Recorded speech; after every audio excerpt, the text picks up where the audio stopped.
What's up, y'all? Happy Friday. We are back with another edition of DNVR Rams Live. As always, I'm your host, Justin Michael. Hope everybody's enjoyed their week so far.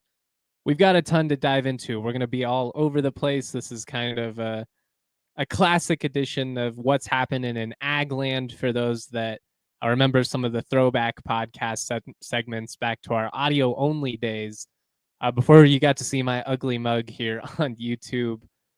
We're going to start by talking about Mya Lesnar and her incredible legacy at CSU, undoubtedly one of the best individual athletes to have ever stepped foot on campus.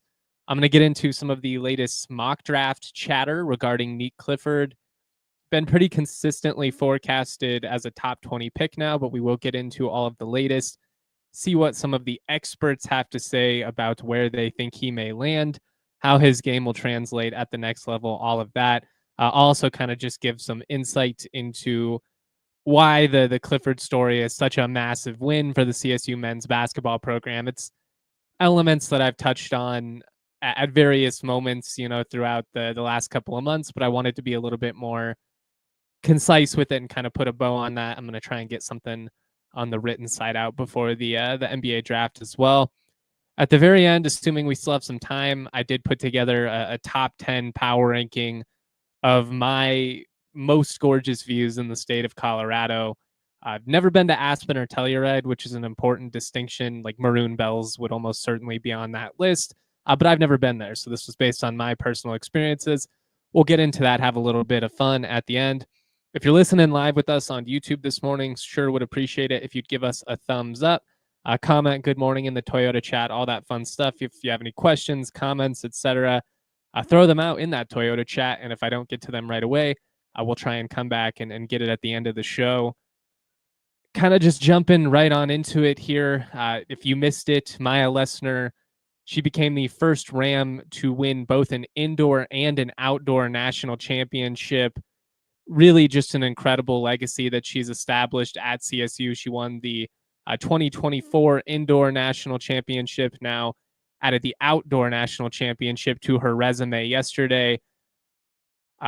She is the, I believe, fourth thrower under Brian Bedard, who is, arguably the GOAT in terms of the most successful coaches. I know Sonny Lubick will always have the broadest and probably most significant resume in terms of CSU coaches, but when you look at the success within their respective sports, obviously Tom Hilbert and Brian Bedard have really strong cases as well. We've been pretty fortunate as CSU supporters to have so many of these legends, lead the programs over the years. Lesnar came in as the leader, going into the event nationally. She's had a really great season. She's a four-time first-team All-American, which is just incredible. Her first throw actually ended up being good enough to secure the title for her, 62 feet and just under 5 inches, it looks like, if I'm reading this correctly. Nobody was able to top that. She actually had the second best throw as well at 61 and 11. I don't think anyone else even went above 61, so really ran away with it. And based on the awesome feature that was published via the Ram Wire through Mike Brohard, CSU Rams insider for the school, she thought she could do even better than that based on some of the throws she had done during her trials and training and whatnot. She's the second woman at CSU to win an outdoor national championship. Lori Smith was the first. She won it with the hammer throw event in 2005. Again, fourth thrower to win under Bedard, fifth national championship under him, sixth in total for the program. I mentioned it a second ago, but I highly recommend an awesome feature that Mike Brohard put out. If you are subscribed to like CSU Athletic Updates, you probably got it in your email this morning. Definitely worth your time, where I got to a lot of those historical facts. So I want to make sure that we're citing that.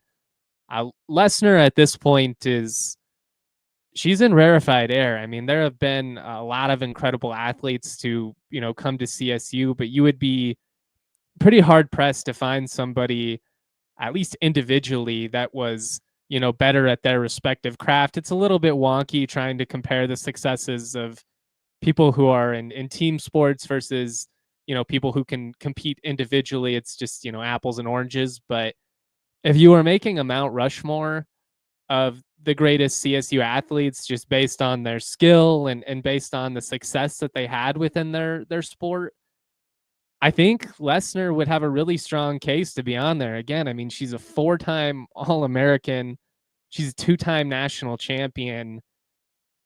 There aren't a whole lot of people that would have even legitimate cases like over her. I mean, again, it does get a little bit weird comparing individuals to, team athletes. Like, how do you compare the legacy of Isaiah Stevens, or Bradley Van Pelt to, a swimmer or a track star?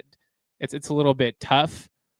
But I mean, she just dominates in a way that's basically unprecedented. As Taylor says in the Toyota chat, won it with the first throw, just leaving no doubt. It's been pretty incredible what she's been able to accomplish. Just off the top of my head here, if I was putting together a Mount Rushmore of the greatest and most successful, would maybe be a better way to label that, just because greatest is up for interpretation in terms of what that actually means and like what it represents and all that. But I mean, it's her. Amy Van Dyken, I think, would have to be on there. I mean, she went on to win 6 gold medals in the Olympics. She was the 94, I think, National Swimmer of the Year. Becky Hammon, without a doubt, would be on that Mount Rushmore. I mean, her legacy is just incredible. Maybe somebody like Jack Christensen. I don't know, like Janae Deloach would probably be in the conversation. Another track star, Angela Nampf, volleyball star, 2-time first team All-American. She was a 2-time Mountain West Player of the Year, led CSU to multiple Sweet 16s. She's the record holder for blocks and aces. I mean, volleyball, there's been so many legends that have come through. Sherry Danielson, Diane Saba. You can look at, I mean, even like the last 10 years, there have been incredible players. Deidre, drawing a blank, Deidre Foss, she was a stud when I was in school. Trey McBride, Greg Myers, Weston Richburg, they were as individually dominant at football as anybody that's ever come through the program. Richard obviously had an incredible year, but just in terms of the greats, the goats, if you will, and I think that term gets used far too often. CSU's got some really strong resumes here with Mya and Amy Van Dyken, Becky Hammon, Janae. Aaron Harris, good buddy of mine in the Toyota chat, says, I like the Janae poll for the female Mount Rushmore. I really think if you were doing this honestly, based on the gap between these athletes and like the next best athletes like in their sport, I really do think the Mount Rushmore probably would be all female if we were doing the greatest athletes in CSU history. Like Jack Christensen, just given the football and track success, I think would have a really strong case as well. Recency bias, like Trey is a stud. But I mean, what those 4 or 5 people, have represented is pretty incredible. And it's just been really cool to see the legacy that Mya has been able to establish at CSU. And I've talked a lot about how just impressed I've always been with how she's been able to handle the circus of her father being Brock Lesnar and all of the attention that comes with that, and just the weird emotional layer that is basically whenever anybody mentions her successes, her father always comes up. And I just think she's always like been really dead set on not trying to use her family name, like the celebrity status, to try and get ahead. It was always, based on her own hard work, and she wanted to do it her own way. And she's most certainly done that. I mean, her dad had an incredible wrestling career, not even the WWE stuff. I mean, like at Minnesota, I think he was a Olympic wrestler too. So like he did do a bunch of amazing things, but she's arguably established a legacy, at least in terms of like the Olympic sports world, that's more significant. And I just think it's really impressive what she's been able to do so far. And you got to say hats off to Mya Lesnar and everything that she's accomplished. Brian Bedard as well. That program continues to be the standard for CSU, and it's pretty amazing. They've been able to keep him all these years that, some big school like Texas or something hasn't thrown a bag at him and been able to pull him away. Fortunately, obviously for all of us at CSU. But I just wanted to start today's show by, acknowledging the greatness and acknowledging everything that Mya has accomplished during her time at CSU. Certainly makes all of us proud to be. And I'm far from a track expert. I'm out of my element here. I'm not going to sit here and act like I can explain the little nuances of what's allowed her to have success as a thrower. Never, participated in track a day in my life, really, until I got to CSU and saw the success that the program had when I was, working at the Collegian. I never had really even paid that much attention to track other than like maybe the Olympics or something like that. But what this program does on a year-to-year basis is just flat out incredible. And obviously, football is the biggest moneymaker. It's always going to be in the spotlight. That's what I get paid to cover. Men's basketball as well. Like those are always going to be the two biggest pulls. We've seen a significant jump in interest in, some of these Olympic sports and obviously in women's sports in general. But I do want to, make sure that we recognize it when we can. And it's just pretty incredible what she's been able to do at CSU. Got a couple of great comments here in the Toyota chat. Aaron says it's one thing to be an All-American in a sports, another to win a national championship, the highest levels Olympic medalist. I'm with you, and I would really love to see, Mya go on and win a gold medal. How cool would that be from CSU's perspective? And just guess like the amount of attention that would bring to the school. We got somebody asking, can we see a sprint between you and Lytle? Kevin is actually in pretty good shape. He would probably dust me at the moment. I've got the height advantage. I've got longer legs. And so in theory, my strides should be an advantage. But the last year and a half, I had a lot of, it's excuses. This is totally excuses. I had a lot of crap going on in the personal life. Haven't been in the gym. It's a big goal of mine. A lot of the birthday wishes and commentary and feedback that I got were rooted in eating well and making sure you get on that fitness train before it's too late. So I'm working on it. If I can get back into shape, get a couple of months under me, maybe it'd be a fair race at that point. But Kevin, despite being older, I'm going to show him the respect he deserves because I know he's out there, running pretty frequently. He's in pretty good shape. I think I got to give it to him. I think I would pull my hamstring if I tried to sprint these days. We'll have to see. Taylor says, is Drew Moss dating Mya Lesnar? That's a power couple. Honestly, I'm was unaware if that was a thing, but they would be a power couple if that were to be the case. Yeah, shout out Mya Lesnar. Shout out to everybody in the Toyota chat. We're going to keep this fun show rolling. We're going to talk Nique Clifford. We are going to get into some NBA mock projections later on in the show. We'll talk about some upcoming visits for CSU football, another big recruiting weekend. Obviously, last weekend was absurd. Give a couple of names for you guys to keep an eye on. All of that. One last time, make sure you check out that awesome feature from Mike Brohard, CSURams.com. A lot of great quotes in there from Bedard and Mya Lesnar. Really historic moment for CSU athletics. And like I said, tip of the cap to Mya and everything that she's accomplished. All right, let's take a quick break real quick. Let's shout out a couple of these partners, and then we'll transition into the Nique Clifford talk. Bet365 is now an official partner of the Denver Nuggets and Colorado Avalanche. Bet365 is an easy app that's awesome. I mean, the amount of bets that you have on there at times, just scrolling around, I can kill an easy 45 minutes, an hour, just without trying, looking at all the different props and building parlays up and potentially, getting myself into a little bit of trouble if I'm making some dumb bets. Just kidding. I don't ever get carried away. But it really is incredible, the amount of bets that they have to offer, the variety that Bet365 has. They've got all kinds of really cool promotions with the Bet365 early payout offer. If you're betting on baseball, if you bet on a winner, if the team goes ahead 5 runs, you get an instant payout regardless if they hold on or not. You should just do that against the Rockies every night and you'd probably win. Download the app. Use the code Bet3 or DNVR365 when you sign up. Oh, but breaking news from Bet365. New customers get $150 in bonus bets when you bet $5, win or lose. Sign up, use the code DNVR365. Deposit $10 and place a bet of $5 or more to get $150 in bonus bets. If your bets win or lose, doesn't matter. You're going to get those bonus bets. Bonus bets can be used on the spread, totals, player props, futures, and more. Whatever the moment, it's never ordinary at Bet365. Must be 21 and up and physically located in Colorado. Please gamble responsibly. If you or someone you know has a gambling problem and wants help, call or text 1-800-GAMBLER. T&Cs apply.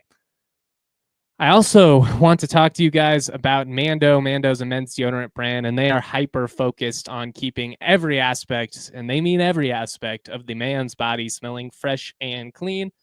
So fresh, so clean. Pits, balls, butts, grundle, you name it. They've got all kinds of awesome scents geared towards men. Bourbon leather, clover woods, Mount Fuji, Pro Sport. I've said this for a couple weeks now. It's smelly season, y'all. Don't ruin the vibe with your smelly self. This is stuff that actually works. You know, it was treated, or it was created by a doctor who saw firsthand the way that BO was being misdiagnosed, mistreated. So you can actually trust that it's going to work. Mando Starter Pack, it's a great way for new customers to try out their products. You're going to get solid stick deodorant, cream tube deodorant, plus 2 products of your choice. They've got mini body wash, deodorant wipes, to name a few. A special offer for our listeners, new customers get $5 off a starter pack with that exclusive code. That equates to over 40% off your starter pack. Use that code DNVR at shopmando.com.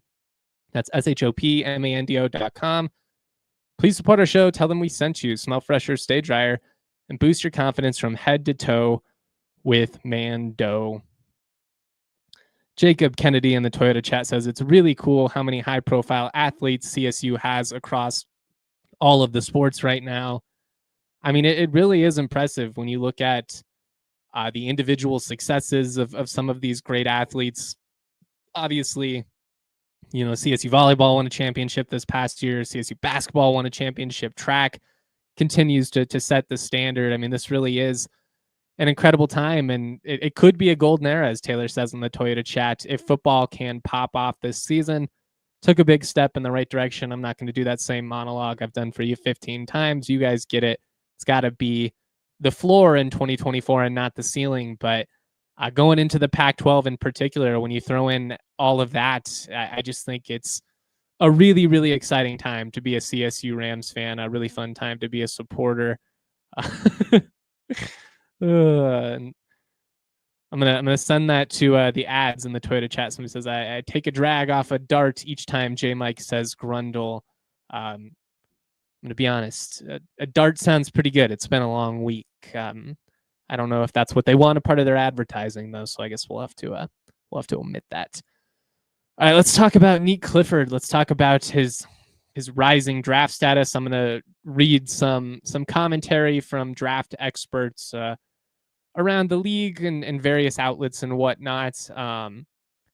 But just before we did that, I kind of wanted to set the scene by talking about why Nique Clifford is such a win for the CSU men's basketball program. And I mean, the program has been on an upward trajectory now, really, since Nico Medved came in. They were able to pull the program out of a really dark place, not even just from a lack of success at the end of the U Stacy era. Obviously started off okay, winning with Tim Miles guys, but just kind of slowly but surely went downhill. It wasn't just about the losing. It was about the program's basically desire to just do the bare minimum. Like, they didn't recruit. The non-conference schedule was a joke. And as much as it was frustrating to get snubbed from that 2015 NCAA tournament, the fact that Larry tried to job the system essentially came back to bite him in the butt, and maybe it should have. I mean, from a CSU fan standpoint, it sucked, but they just kind of saw through what he was trying to do. The program was a disaster academically. Like, as much as we love to look back on that 2017 run with Clavel and some of those guys, people forget you lost 3 players halfway through the year to academic ineligibility. I think there were 2 4-year players the entire U Stacy era, if I'm correctly. That'd be really one, Joe Desmond, and then it would have been JD Page. But Larry wasn't there for his last year, so I guess even he wouldn't apply. I mean, it was just a disastrous situation. They weren't sending guys to the pros. They weren't winning anything. It was a dark time for the CSU basketball program. And obviously since then, you've gone to 3 NCAA tournaments, you've gone to an NIT semifinal, you've won a couple of NCAA tournament games, you've had a Mountain West Player of the Year in David Roddy, you've had multiple all-conference selections and Roddy and Stevens and all kinds of other success stories on top of that. Like the whole reason I talked about the lack of 4-year players is I think that's something that gets undervalued in this whole conversation with what has occurred here under Medved and Farouk Manesh and company. You look at the amount of guys that have stuck it out and played 4 years. Maybe they transferred elsewhere for their 5th year, like Thistlewood and Deshaun Thomas and Kendall Moore and Tanche. But I mean, I just named 4 times as many 4-year guys just off the top of my head than Eustace had his entire tenure. Isaiah Stevens could have transferred anywhere in the country. He chose to stay a CSU Ram. David Roddy could have gone and gotten a payday in the Big 10 or the Big 12 or whatever. Instead, he's the Mountain West Player of the Year, goes to the NBA, in 3 years at CSU. There have been so many successes that you can point to with this program over the last half decade or so. The reason I feel like Nique Clifford is such a big win for CSU men's basketball is he's kind of the perfect success story in 2025 in particular. Obviously, there's so much more roster movement than even 3-4 years ago. The portal has become crazy, and when you are an elite player, with NBA potential, you're going to have a ton of options. There's just so much player movement. We see it when a guy actually sticks around the Mountain West. Like, I was happy Miles Bird and Guath both went back to San Diego State, because even though that's going to make it tough for CSU to win the league next year, it's just good for the conference to have those high caliber players sticking around. But Nique in particular is just such a perfect story, because not only is he going to very likely be a top 20 pick in the NBA draft, potentially even a lottery pick if somebody really falls in love with him here. He's like the perfect example of player empowerment and player development from a recruiting standpoint. Like, especially in this portal era, this is such an awesome selling point. If you're the CSU staff, you get to look at a guy who was a 4-star recruit, a star, coming out of the Vanguard Academy in Colorado Springs, had a ton of options, elects to go to CU over CSU. Flashes early, a sophomore year in particular, had some nice moments, shot the 3 ball better than he did his junior year, where it all kind of fell apart there.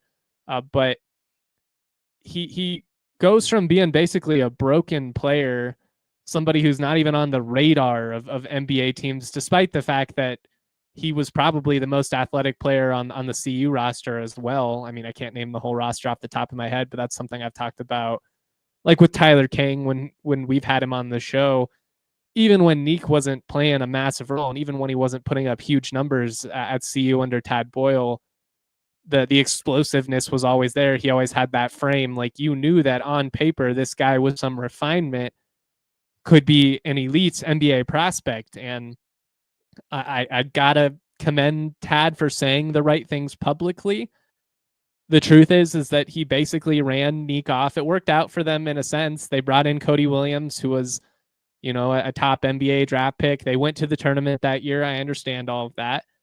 But it's got to leave a little bit of a gnawing feeling in the pit of his stomach, knowing that he had this guy in his program for 3 years and never even scratched the surface of what Nique Clifford could be.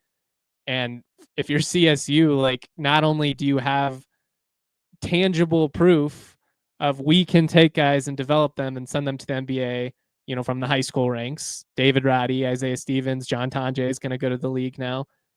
But you also have the portal proof as well, and you get the added satisfaction of getting to say that we took a guy who played for one of our biggest rivals, our in-state foe, and we took him from being a guy that's, averaging about 5 points a game to a guy who's going to be a top 20 pick in the NBA draft. And if he lands in the right fit, there's a lot of factors that can determine, how somebody's career ultimately pans out at the next level. It's not just about having talent. A lot like recruiting rankings, you're trying to get guys who fit the mold and hope that the other circumstances all come together.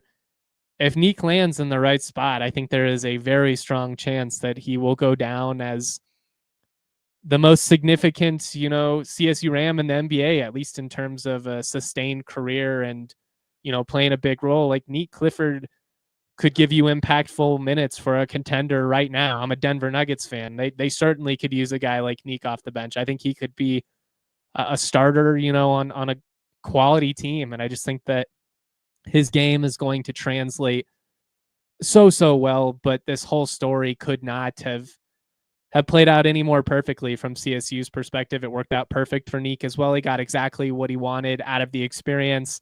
Took him 2 years instead of one. We've talked about that. He came to CSU even off of that rough junior season in Boulder, still believing in himself, still knowing that he had the capability of being an NBA basketball player. He just needed to prove it. And to his credit, that's exactly what he did. I mean, his work ethic is incredible. It's up there with anybody that I've ever covered. He deserves so much of the praise, as well as the staff, for maximizing his skill set, putting him in a position to succeed. I took a lot of flack from CU supporters, and this isn't even me trying to troll or like stir things up or anything like that. But I just remember when he committed to CSU, there were a lot of CU fans that made snide comments about, oh, like, you can take him, have fun with that, and basically just mocking him and being excited that he was no longer in their program. And I just, I would put on what I'd see from him and I'd be like, they don't do anything to maximize him. They're sticking him in the corner. You put him on the floor with a point guard like Isaiah Stevens and look what it's going to do for him. And he immediately, his 3-point numbers immediately went through the roof at CSU. His growth as a facilitator and ball handler, it's significant. Like, don't get me wrong, he is a much improved player right now. He's not the same guy in 2025 as he was in, early 2023 at CU.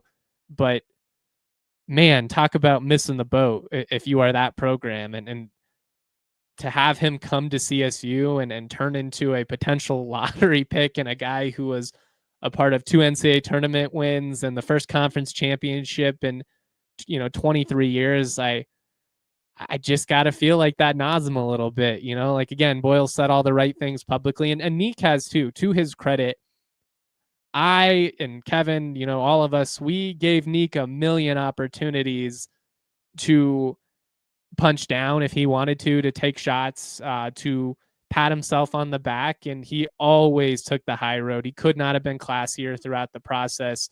Has even gone as far as to say that, like, it all worked out for a reason. He had to go there and go through that so that he could ultimately, go through this process and find himself. And it all did work out for him in the end, which is a really mature mindset to have. And honestly, I have just so much respect for him and the way he has handled this entire process. But I don't have to take the high road in this instance. I can pound my chest in honor of him and take this victory lap, which has just been so cool to see. And again, it's just going to be so impactful for CSU when it comes to recruiting. And I got to imagine it was something that the staff pointed to repeatedly, in this past recruiting cycle. And I think it speaks to the type of athlete and player that CSU is now consistently in the mix with. It's just elevated in recent years, and that's due to the track record. The proof is in the pudding, as they say. And at this point, if you're Ali Farouk-Manesh, you get to say, look, man, I signed Isaiah Stevens. I signed David Roddy, sent both those guys to the NBA.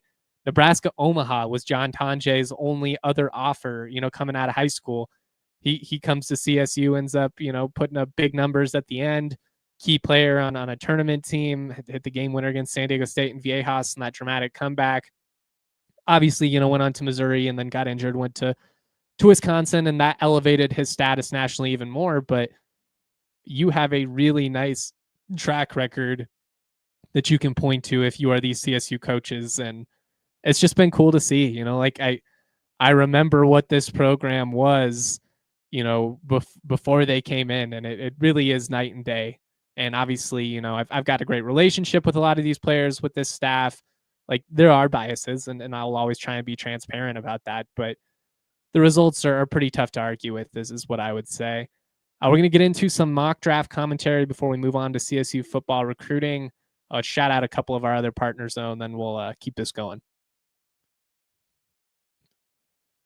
If you're looking for banking that pays at your pace, whether you're tailgating, grabbing halftime snacks, or catching the game from the couch, First Bank is in your corner. With their secure, easy-to-use mobile banking app, you can check your balance, put the tab for stadium nachos, stay on top of your money anytime, anywhere. It's like having a financial MVP in your pocket. Here's the play that pays. You could earn $300 when you open a new First Bank checking account. If you could also use that $300 to score, Nuggets and Avs tickets, maybe get yourself some CSU football season tickets, whatever keeps your game day going strong. First Bank makes managing your money feel like a win. No games, just solid tools to help you stay in control right from your phone. If you're ready to take your banking game to the next level, head to efirstbank.com/bonus. That's efirstbank.com/bonus. Certain restrictions and requirements to apply. Member FDIC. Our friends at Coors Light also encourage you to choose a chill mindset. Life is going to test you guys. I'm not going to lie. I-70 and I-25 nearly defeated me the other day. Should have been able to get from the western slope back to northern Colorado and what would have been record time because I was flying to Vail. Could have maybe flirted with 5 hours, which would have been really impressive. But then there's an accident. I-70 gets delayed an hour. Another accident down the road, then another one on I-25 at 120th, and then another one on 34 when I got to NoCo. My dog was upset in the back. He's whining. I'm pissed off. It's one of those situations that's just a lose-lose. Honestly, I had to work through it because, getting worked up, it only makes the situation worse, which I certainly know from experience.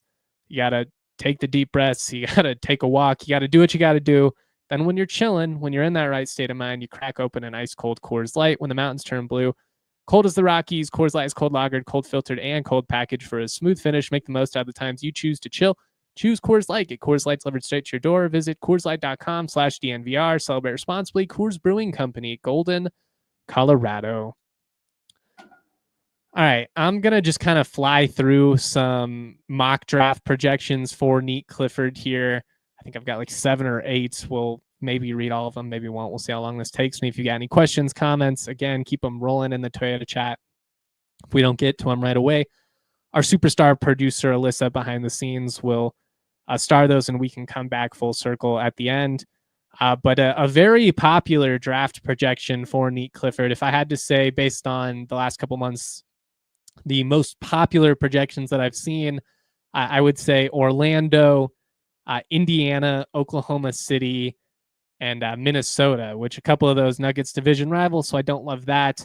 As far as Nique's fit in those systems would go, I do think he could be a pretty good fit in most of those scenarios.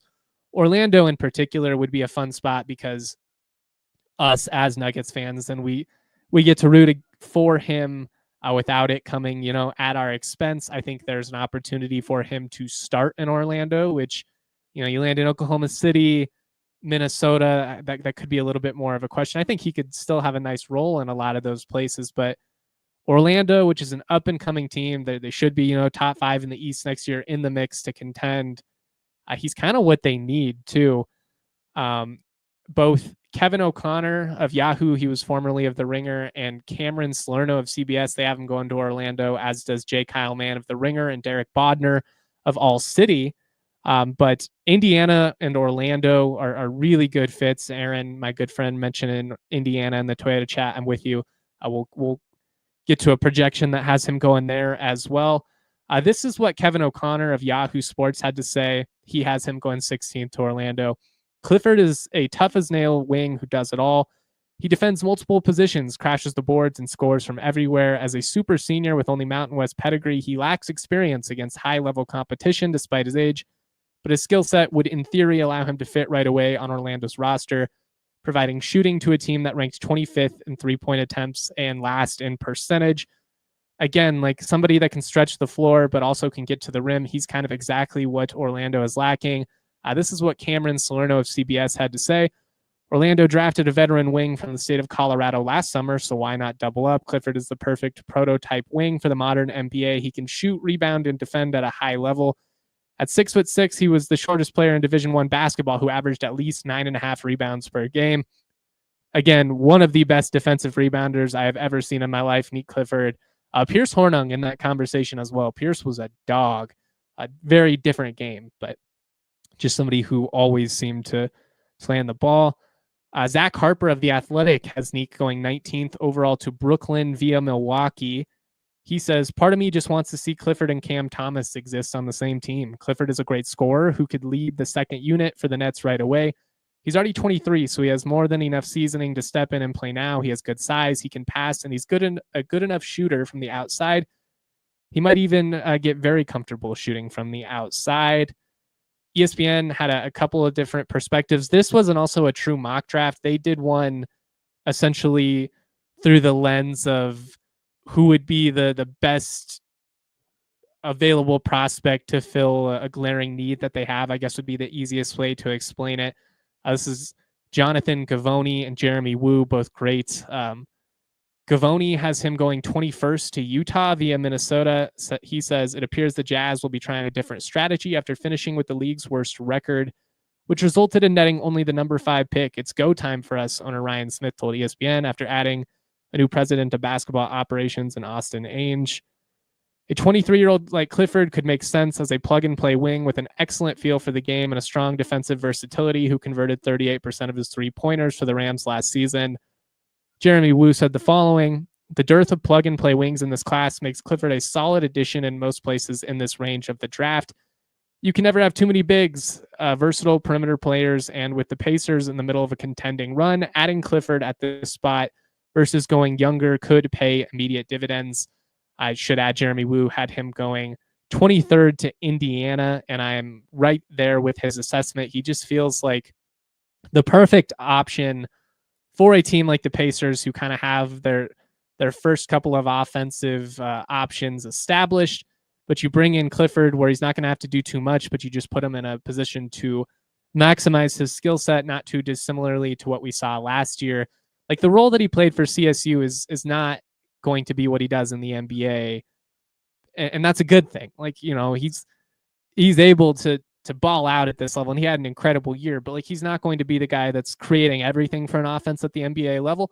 But the fact that he can do that, the fact that he can put the ball on the floor, that he can create a shot for himself in the mid-range game, or he can drive on you and use that length and explosiveness to get to the hoop, that's such a huge selling point, on top of obviously the ability to stretch the floor, which is, again, a big part of what has really elevated his status as an NBA prospect, has just been that shooting ability. His shot making went through the roof at CSU, both from beyond the perimeter, but also like the ability to, you know, hit a mid-range fadeaway and some of the really tough shots that he was able to make this last year. It was just, it was crazy to see how much growth he showed these last couple of seasons.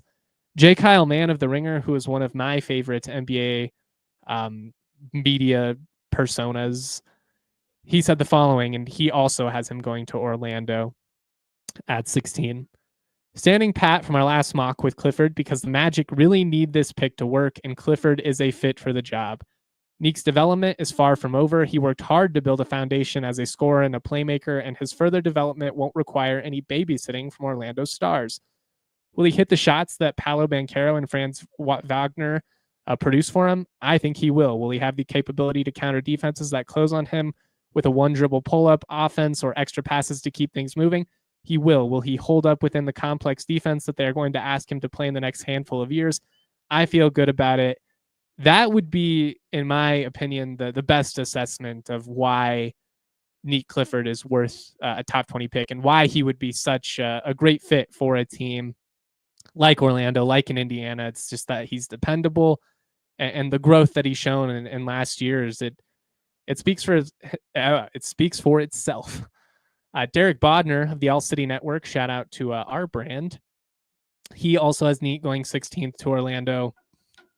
Orlando's offense continues to be a sore spot as the team looks to make that next leap into the true Eastern Conference contention. Enter Nique Clifford, a versatile 23-year-old wing. He's connected on 37.7% of his 284 three-point attempts over the last 2 seasons at CSU, and he's one of the more plug-and-play, ready-to-play prospects in this class. Really cool to see. Like, it's just been awesome to see that what we have been arguing at CSU is not lost on all of the national pundits and the rise of Nique Clifford these last couple of years. I'm just never going to get over how cool of a story that is, both for him individually and for CSU as a basketball program. And it's just been fun, man. Like I'm obviously a huge college basketball fan, so for CSU to be, one of those teams that could be, like in the mix year to year, like a San Diego State, like a Creighton, that's really exciting to me. And I really do feel like the best is still yet to come for this program. And I feel like, 10 years from now, I think we're going to look back on the foundation of success that was established with guys like Nique Clifford and Isaiah and Roddy, et cetera. And we're just going to be so thankful that those dudes chose to be Rams. So big shout out to Nique. We'll obviously be focusing on this whole draft process pretty extensively. It's a big deal for CSU. It's a big deal for him in this program. And again, also just a really cool story here. Let's move on. I guess we can start talking CSU football visits. At the very end, we can get into a little bit of fun and just talk about my top 10 power ranking of the prettiest sites, most gorgeous sites in the state of Colorado. There's a lot of them. I'm sure I left off a list of 10 that could be just as good, in its own right. So keep all that in mind. If you are keeping up with CSU football recruitment, they have 10 public verbals. We talked about those guys over the last couple of shows. I hit on the 5 most recent commits on yesterday's show. So if you missed that, go back and check it out. This weekend, Jace Winchester is going to be on campus. He committed to CSU back on April 23rd, interior offensive lineman, 6'3", 275 pounds, out of Dakota Ridge. He is a prospect that is very intriguing to me, one of a couple of Colorado kids that CSU is in the mix for, and that's a good thing. Some years people start throwing fits over the lack of local commits, and while I understand wanting a strong Colorado presence on the roster, some years the reality is there just aren't that many guys that are going to translate at the D1 level. I talked about that last year, about how last year wasn't the most exciting, crop of Colorado prospects, but that this 2026 class was going to be significant. And there's, a couple of guys, Mason Bandhauer in Fort Collins, Mason Bonner, Mullen High School tight end. I think he committed to Michigan. Like there's going to be some guys that go pretty big, but there's a lot of intriguing diamond in the rough prospects. Oh, Cedric Ross just announced his commitment to CSU on Twitter. I bet he's one of the guys I'd been waiting for out of Texas. We'll talk about him more over the weekend. Nice. So that's 11 public commits for CSU. Cedric Ross, running back, I believe, at a Texas. Can't remember if he's a running back or a receiver. I'll have to get into that again. But he is one of the names I had been waiting on. So that is exciting to see. There's a couple of guys that I expect to commit over the next couple of days here. There have been a lot of guys that have been added to that, warm prospect list on 247. Chris Brunson, Cash Brock, Cedric Ross. He's a 5'9", 170-pound athlete out of Lubbock, Texas. Again, I believe he's being recruited to play running back. Had offers from South Florida, UTSA, UTEP, Air Force. Nice pickup for CSU, New Mexico, Arizona as well, Texas Tech, Texas State, SDSU, Sac State. So, he had some pretty significant interest. Adds to what is a really exciting, growing 2026 class. Getting back to some key football visits this weekend. Maxwell Lovett, wide receiver out of Cherry Creek. He's a 3-star prospect on 247, 6 foot, 180 pounds. Top 20 prospect for the state of Colorado. He has offers from Oregon State, Kansas State, Boston College, Louisiana Tech, UConn, Wyoming, and New Mexico, among others. He would be a really nice pickup for CSU. He's somebody that I have my eye on. I've mentioned him a couple of times now, but Atticus Tillman, the safety out of Arvada West, is another Colorado prospect who I'm pretty high on. I'd like to see CSU land him. I'm not 100% sure on this pronunciation, and I'm probably going to butcher it, but Madison Soliai, safety out of Kahuku, Hawaii, 3-star prospect, the number 6 prospect in the state of Hawaii. He'll be on campus this weekend as well, has offers from Boise State, San Diego State, UCLA, Arizona, to name a few. I really like what the staff has done with this 2026 class. Feels like they've been very intentful with the guys that they're bringing on campus, and I mean, obviously, the success that they're having is huge, because like you don't want to waste your time bringing a bunch of kids to campus and not having any of them commit. So, when you bring like 15 kids to campus and you get 10, 11 of them to commit the same stretch, like that's just such a massive win for CSU. And again, I think that's a testament to the increase in investment in recruiting resources, and it just shows you the benefit of having this many more guys on staff. And like obviously you need institutional support to do that, so you got to shout out John Weber, and you got to shout out Amy Parsons for getting it, for understanding the value of football, and the appeal of betting on yourself and going to the Pac-12 and all the things we talk about. But it's cool to see the results like actually pan out. CSU's been committed to athletics for a while. I think Joe Parker kind of dipped his toes in, but obviously, like, you built on campus stadium. It's not like we're just now getting into a major investment in football, but the results weren't there. And then finally, we're starting to see that turn, and it's going to be a big season in 2025. But this 2026 recruiting class, given that it's going to be the first group to play for CSU, in the Pac-12 era, they're really significant too, because you don't make this move with the hopes of just being a run-of-the-mill football program. Like, you're hoping to compete for championships and to go to college football playoff and to really take things to the next level. I mentioned it yesterday, but Boise State's kind of had that G5 crown now for 2 decades. If you're Tulane, if you're CSU, if you're UNLV, if you're some of these other schools, Memphis, San Diego State, you'd love to be able to snatch that crown, because the gap between Boise and everybody else is just not what it used to be. Still a great program, not throwing shade for the aggregators out there, or if there's any Boise fans that get a hold of this, don't get the wrong impression. You're still the standard of Mountain West football here, but it's a big time. And if you're a program like CSU, you're trying to do everything that you can to take that next step. We got to shout out a couple of our partners I forgot before we get out of here, and then we'll wrap up the show. Again, if you got questions, comments, keep them firing our way in the Toyota chat, and we'll have some fun at the end.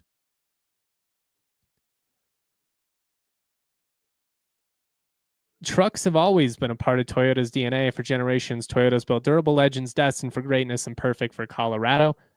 Whether you're conquering off-road trails or hauling the weight of the world, there's a Toyota truck that's just right for you. Check out the all-new 2024 Tacoma. The Land Cruiser's back as well. Toyota has 17 models with available all-wheel drive or four-wheel drive, like the Epic 4Runner. Toyota also currently offers more low and zero-emission vehicles combined than any other automaker to give customers numerous choices to reduce their carbon footprint. 16 hybrid vehicles to choose from, like the Tundra iForce Max hybrid truck. Not to be outdone, though, Toyota SUVs take command on the road and on the trail, so you can explore the road less traveled without sacrificing smooth city rides and SUVs like the RAV4 and Grand Highlander.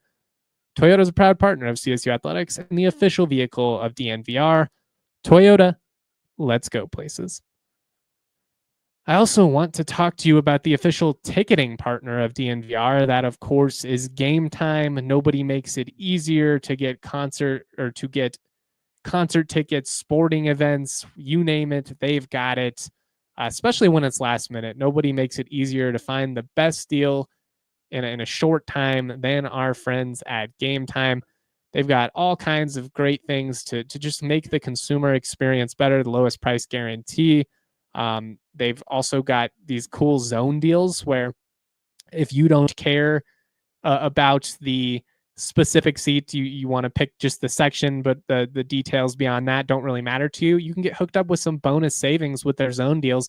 You pick the section, Game Time picks the seats, you save even more. Take the guesswork out of buying tickets with Game Time. Download the Game Time app, create an account, redeem that code DNVR for $20 off your first purchase. Terms to apply. Again, create an account, redeem that code DNVR for $20 off.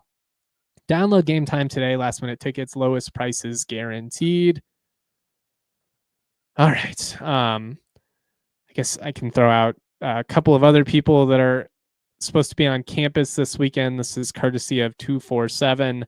Michael Price, 6'5", 280-pound interior offensive lineman out of Huntsville, Alabama. Preston Hall, 6'3", 215-pound linebacker out of Missouri City, Texas.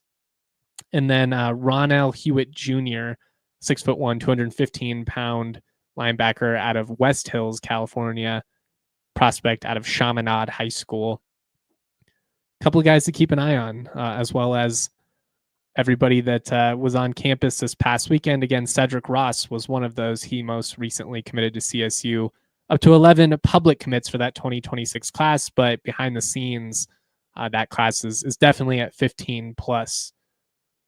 All right, before we get out of here, I did want to just have a little bit of fun. I was able to spend some time out on the Western Slope, which I am a sucker for my birthday.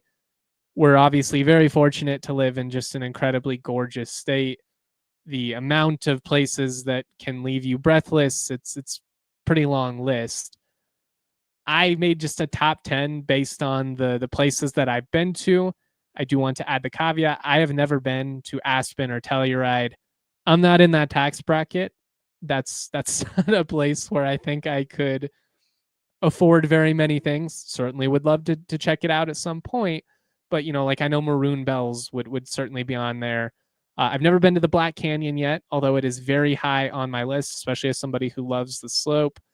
Garden of the Gods is also something that is still on my bucket list. So I just wanted to add that for context why those are not on the list, although they would probably be on a lot of people's top 10s.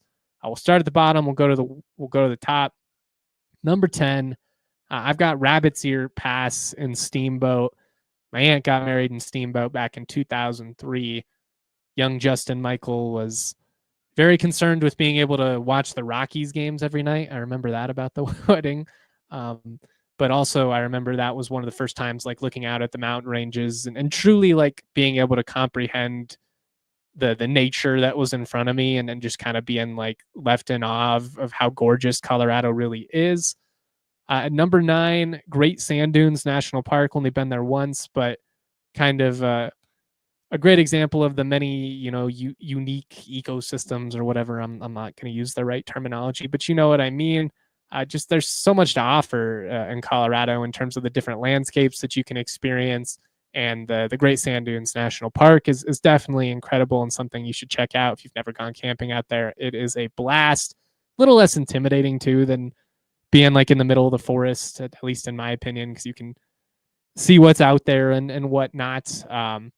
Number 8, we're going Red Rocks specifically, a sold out show at sunset. There's just something about it. You get the right vibe. Not only is it beautiful from a view standpoint, looking out over Morrison and you got the sun glistening off of the Red Rocks, but also just from a romantic standpoint, man, like 10,000 people there all experiencing something incredible. Like, I don't know. There's just something about Red Rocks that I'll never get tired of. I was fortunate enough that my high school graduation was there. I worked out there every day. I grew up just down the street. So like it was in my backyard. And even so, like you just never get tired of seeing it. And if you've never been to a concert at Red Rocks, it's definitely a bucket list experience. But there's a lot of good options for outdoor concerts in Colorado, especially these days, like Dillon Amphitheater. The Mishawaka up in northern Colorado is incredible. That's a little bit more of an obscure pull, but those of us in NoCo know. But even like Levitt Pavilion, the Butterfly Pavilion, I think has stuff occasionally. Like there's a lot of cool stuff. Number 7, the San Juan Mountains in the fall. That's elite tree viewing. Like you want to go see some aspens, you want to go see the leaves changing, the San Juan Mountains. That is as good as it gets.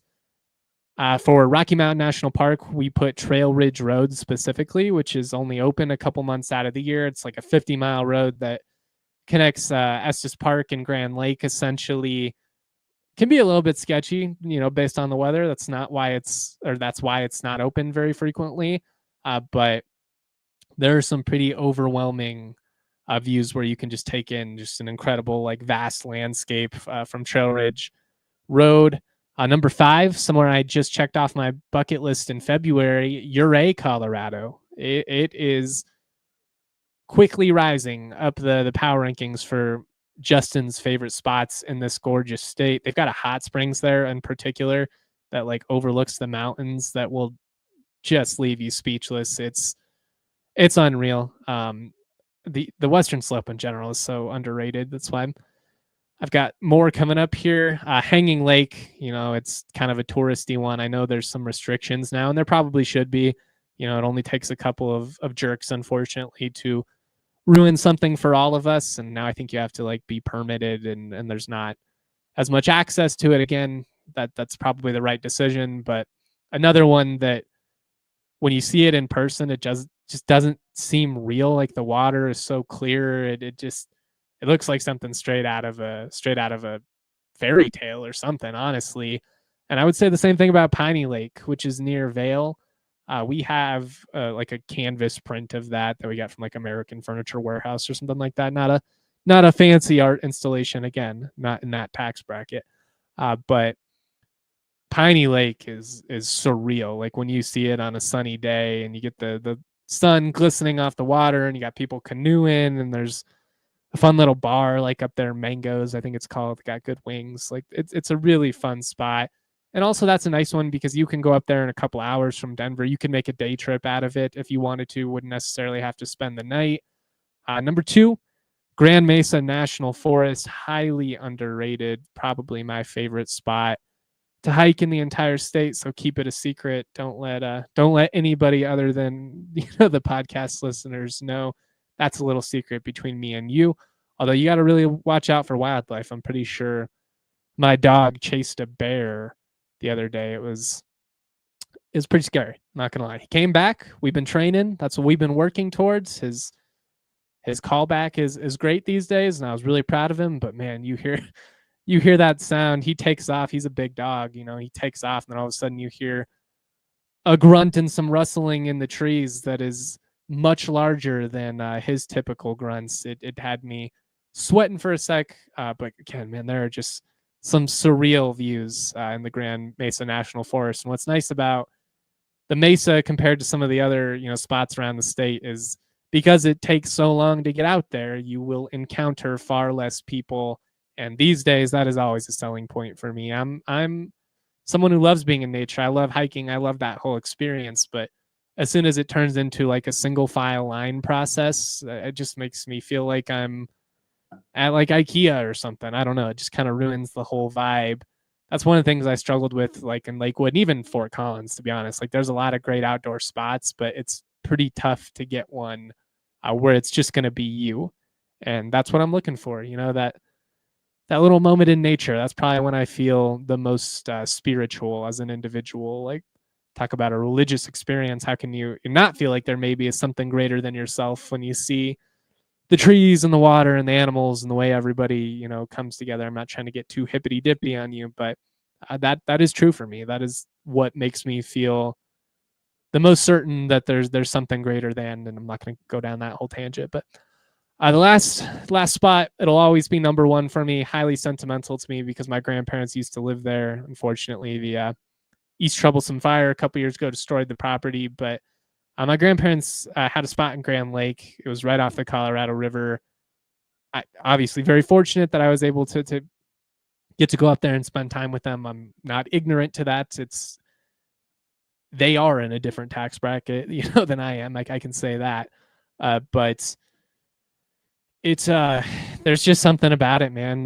There's so much nature up there. Like I would see moose literally every single day, and now I'll meet people that have lived in Colorado their entire lives and have never seen one, and that's just crazy to me. But again, like the older you get, the more you realize that not everybody gets to spend time in Grand Lake as a kid. But if you have the opportunity to, I highly recommend it.